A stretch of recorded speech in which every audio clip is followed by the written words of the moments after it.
I'd just finished 3 weeks of grueling work at my sister's new place, hoping for a simple thank you. Instead, I overheard her chatting with her mother-in-law.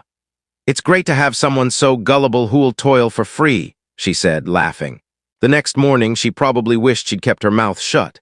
Even now, my face flushes thinking about it like it happened yesterday.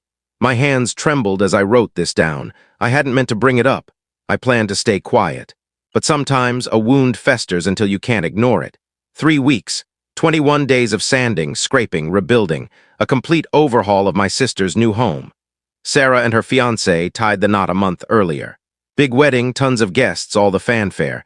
Everyone was beaming, toasting to new beginnings. My parents and I gave them the ultimate gift, a house. Not a fixer-upper they'd struggle with, but a solid, proper home. My parents covered most of the cost, and I chipped in $100,000 from my savings. They didn't hesitate. They didn't ask me to. I insisted. No expectations. I just wanted to help.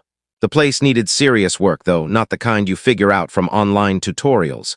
So I took leave from my job and dove in. Rewired the entire kitchen, replaced every pipe in the bathroom. New flooring, cabinets, countertops, backsplash, appliances. The bathroom was gutted to the frame. 2 new vanities, fresh lighting, a tub I hauled in after standing in the rain for hours. This wasn't a quick fix, it was a transformation. And I did it solo. I wasn't expecting a parade. I didn't need her shouting my praises to everyone, just basic respect. A thank you? Maybe a coffee while I worked, something. Instead, I got Linda, her mother-in-law. Sarah's fiancé's mom showed up the first week, strutting around like she was in charge. She'd wander in her tacky high-end boots, pointing at walls and saying, "I'd move the stove there." Or, "Chrome faucets would have looked classier," like she was some interior design guru and I was her lackey. I mostly ignored her, irritating but not a big deal, or so I thought. By the end of the 3rd week, I'd just finished sealing the upstairs bathtub, finally seeing the light at the end of the tunnel. The house looked incredible. Clean, polished, ready for life. I felt a quiet pride, just a final cleanup, a few touch-ups, and I'd be done. Then I heard voices. At first, I thought it was neighbors. Windows were open, but the voices got clearer, closer. Then I realized Sarah and Linda were downstairs in the kitchen, chatting, oblivious to me still being there. That's when I heard it.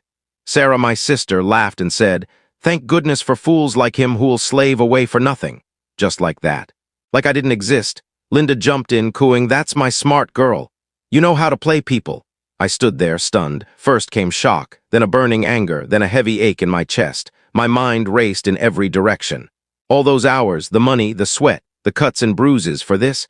I wanted to destroy the bathroom, rip out the cabinets, smash the faucet with a hammer. I could have done it in seconds, but I didn't. I went back to the bathroom, stood there. Fists balled up. Then I exhaled, picked up my tools, and started undoing my work.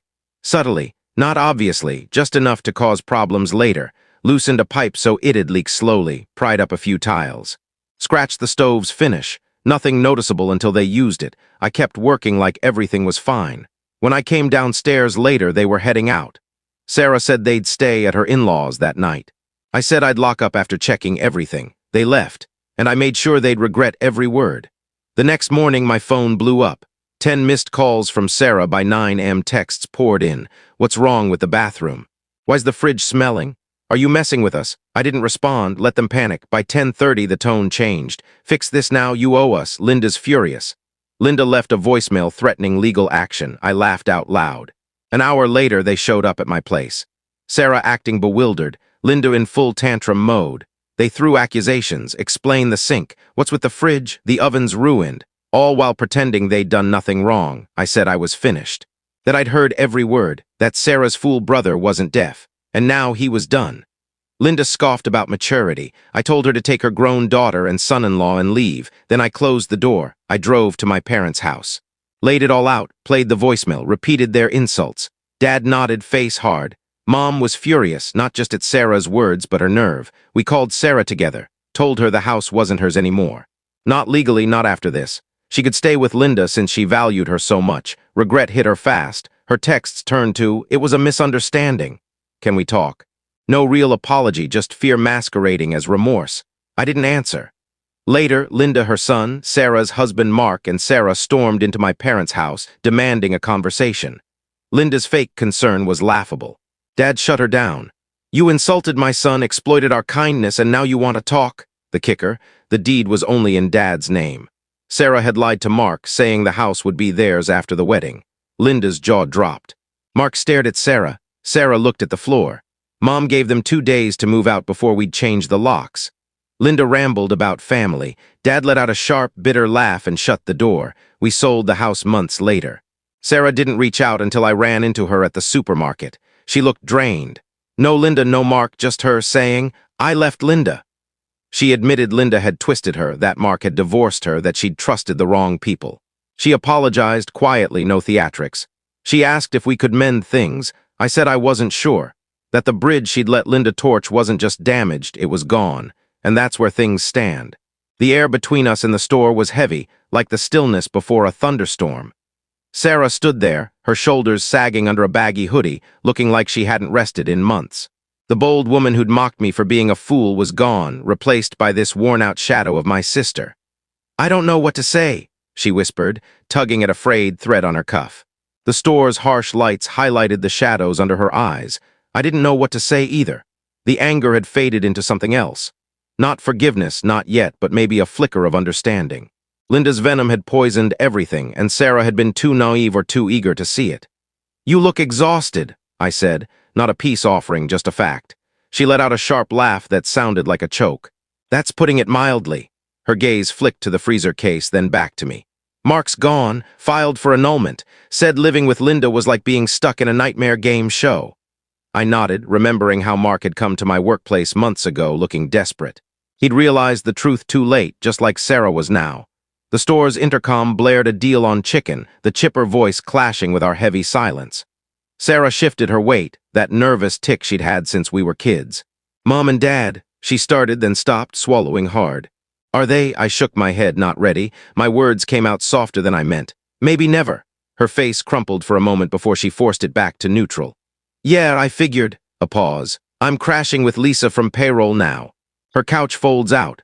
The thought of my sister, who'd been handed a house as a wedding gift, sleeping on a pull-out couch should have felt like justice. Instead, it just felt heavy. The store's automatic doors hissed open and shut as shoppers passed by. A kid in the next aisle whined for snacks. Life went on around us while we stood in our bubble of ruin. Sarah gestured toward the fruit section, already stepping back, that old habit of dodging hard talks. "Yeah," I said, not stopping her. I watched her walk away, her shoes scuffing the floor. She hesitated once, halfway down the aisle, shoulders stiff like she might turn back. She didn't. I finished shopping in a fog, the encounter looping in my mind. At the checkout, the cashier chatted about the rain as she scanned my items. I nodded, my replies mechanical. Outside, the sunlight was blinding. I loaded my groceries into the car and sat there, hands on the steering wheel. The house was sold. The money split. The legal mess sorted. But seeing Sarah again made it all raw. My phone pinged. A text from Mom. "Dinner tonight, Dad's barbecuing." Normal life, routine, the world we'd pieced back together after the fallout. I typed back, "Sure," and started the car. As I pulled out of the lot, I glimpsed Sarah through the store's window, staring at a stack of apples like they held all the answers. The light turned green. I drove away. I saw Sarah one last time 6 months later at our uncle's funeral. She sat in the back, hunched, looking smaller than I remembered. The shadows under her eyes were darker, her once vibrant hair now limp and tied back messily. Our eyes met during the service, just for a moment. She looked away first. After the burial, as people mingled with plates of sandwiches, I found her alone by the dessert table, poking at a slice of pie she wasn't eating. "Hey," I said. She flinched, nearly dropping her plate. "Hey," an awkward silence hung between us. The last time we'd talked was in the store, that tense exchange about Linda and Mark. Now, months later, the gap felt even wider. "You look all right," she said finally, her words cautious. I shrugged. "I'm fine." Another pause. Around us, relatives laughed, shared stories, reminisced. The funeral home smelled of lilies and coffee. Sarah set her plate down untouched. "I'm moving," she said suddenly. "To Oregon, got a job at a lodge cleaning cabins, but it's a start." I nodded. "That's good." She twisted her hands, knuckles pale. "I just needed to get out. From all of it." I got it. The house was gone. Linda had turned on her, Mark had walked away, our parents wouldn't speak to her, nothing was left here. "I hope it's better there," I said. She exhaled shakily. "Me too." We stood there, two people who used to be close. The air was thick with all we didn't say, the pain, the betrayal, the years we'd lost. Then quietly she said, "I'm truly sorry." It was her first real apology. No deflections, no blaming Linda, just 3 words. I didn't say it was fine because it wasn't, but I said, "I know." She nodded, eyes wet, and turned to go. I watched her walk away, her figure shrinking until she blended into the crowd. That was the last time I saw my sister. Sometimes, when the air turns crisp, I wonder if she's staring at the same cloudy skies from wherever she is now. If she ever thinks about the house, the wedding, or the brother who spent 3 weeks fixing something that was broken long before he started. But I don't reach out, and neither does she.